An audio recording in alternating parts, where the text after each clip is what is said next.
Hay mucho de Dios ahí en esos escritos. Y más que en esos escritos, pues en ti, en ti. Vamos a ver qué quiere Dios. Qué es lo que tú quieras, ¿cierto? Pero vamos a ver qué sigue sucediendo con todo esto.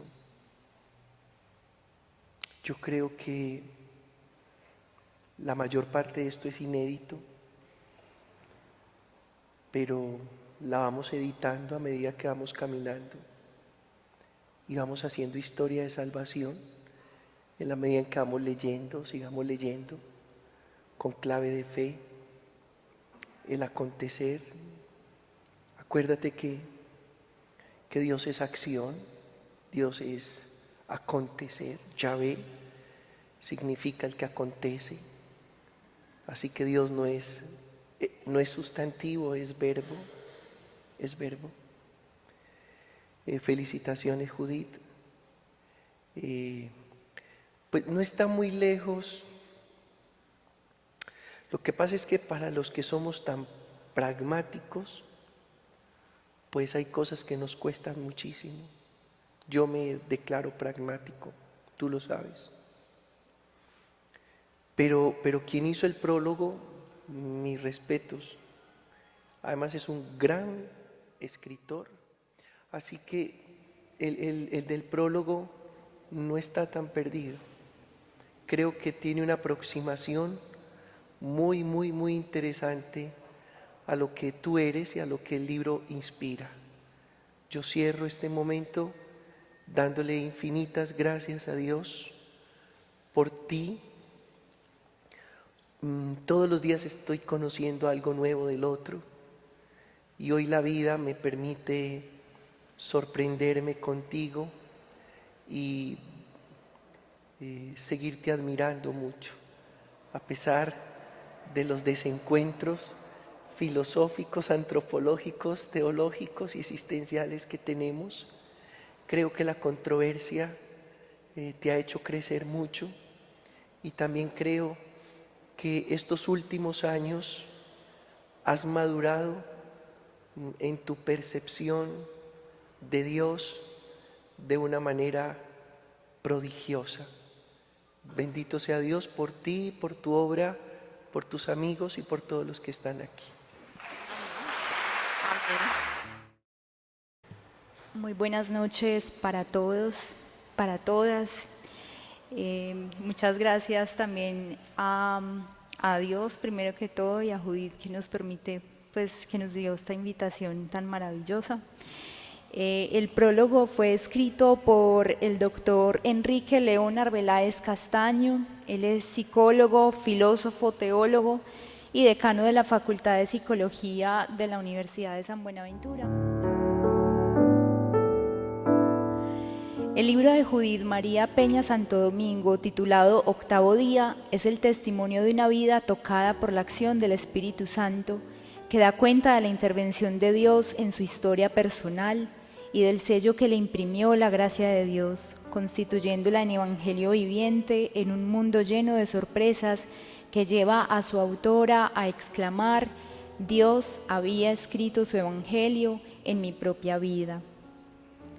La autora comienza el libro explicando que no se trata de un documento de carácter científico en donde se emprende un proceso riguroso con búsqueda de fuentes y revisión bibliográfica racionalmente preparado, sino que se trata de hacer algo nuevo, crear historias, llegar al conocimiento por otro camino que es el camino de Dios.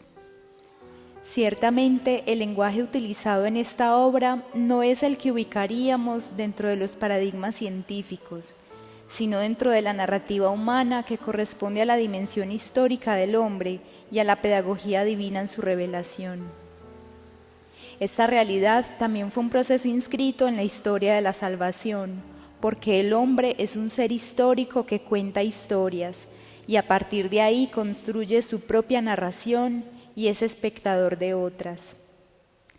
La historicidad se vive en acontecimientos que van concatenados unos con otros en una secuencia estructural que se traduce por medio del lenguaje en un relato coherente. En esta perspectiva, el acontecimiento se convierte en la unidad básica de la historia como proceso y está organizado de tal manera que tiene un protagonista, el sujeto que cuenta su propia historia, unos personajes, unas actividades y una trama. Los acontecimientos no son hechos aislados, sino que tienen un hilo conductor que le da sentido al relato verbal del acontecer.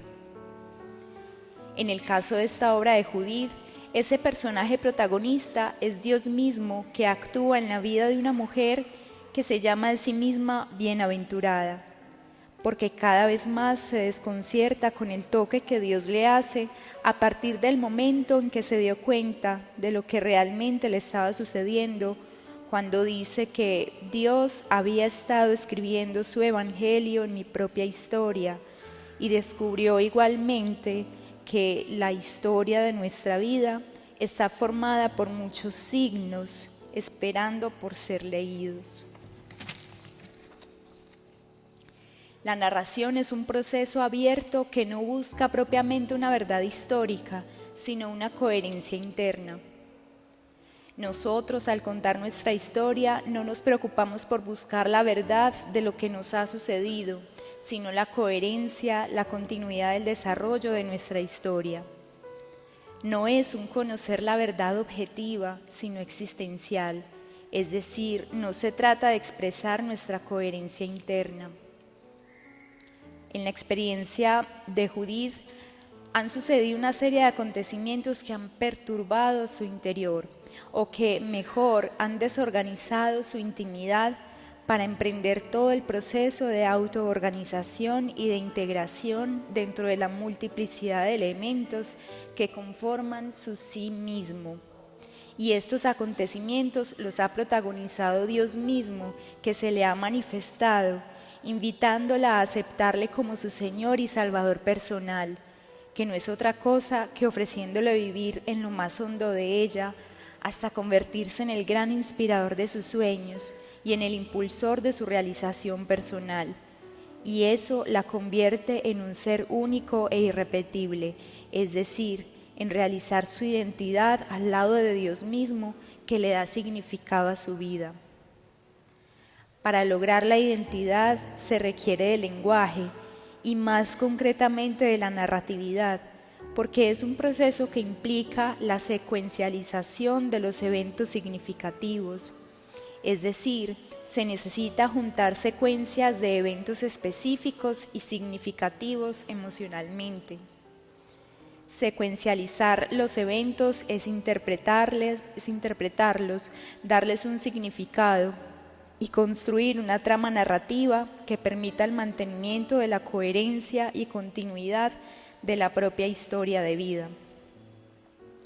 Por esta razón, el libro está matizado por su emocionalidad, que a la vez va tejiendo todo el conjunto racional de su reflexión en la fe, que la hace decir que Dios mismo la invitó para que viva esta experiencia.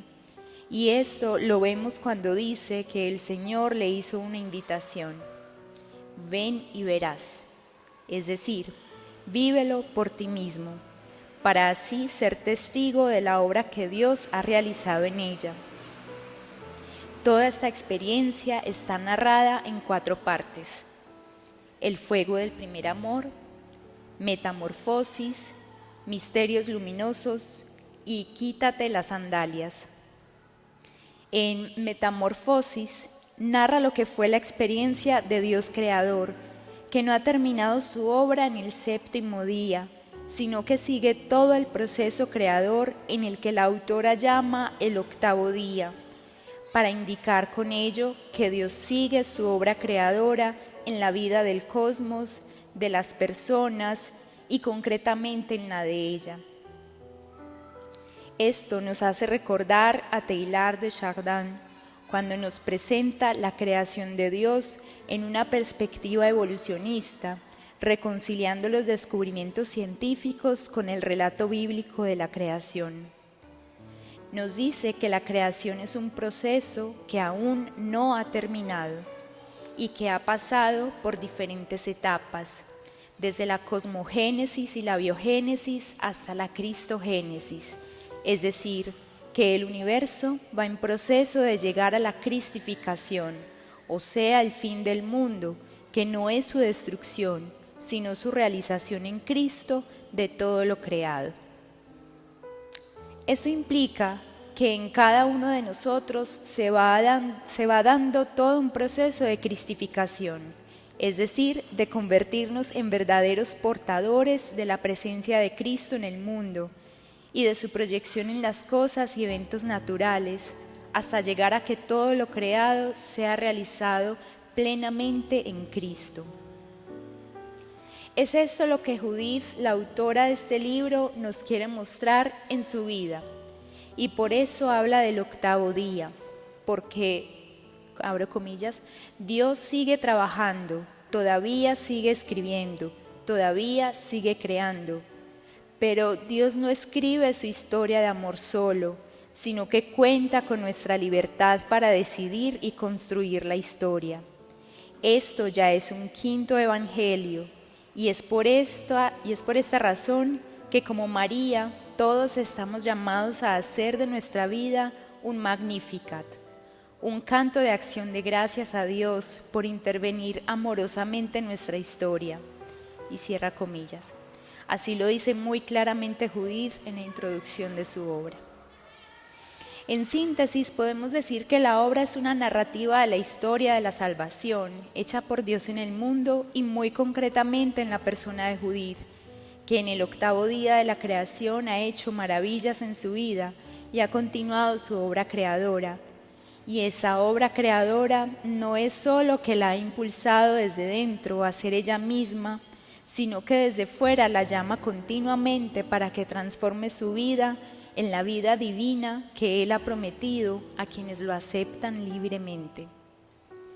De esta manera, la autora no solo se quedó en los misterios gloriosos, sino que transitando un duro camino hacia los misterios de luz, ha logrado realizarse en sus tres dimensiones, personal, interpersonal y trascendente, y por esta última ha encontrado el sentido de su vida.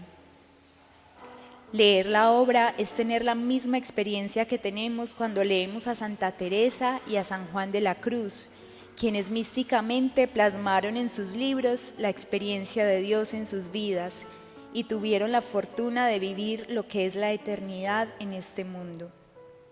Judith ha hecho lo mismo en sus escritos y solo con la mirada de la fe y con un espíritu abierto a las maravillas de Dios es como podemos deleitarnos con su lectura. Los creyentes podrán fortalecer sus relaciones con Dios y seguir descubriendo sus maravillas en sus vidas, en las relaciones con las personas y en la relación con el mundo para afianzar así su fe. Y los no creyentes podrán interrogarse muy profundamente sobre su incredulidad y al menos tomar una actitud de respeto por lo que es experimentar la relación de un ser humano con Dios. Enrique León Arbeláez Castaño, PhD.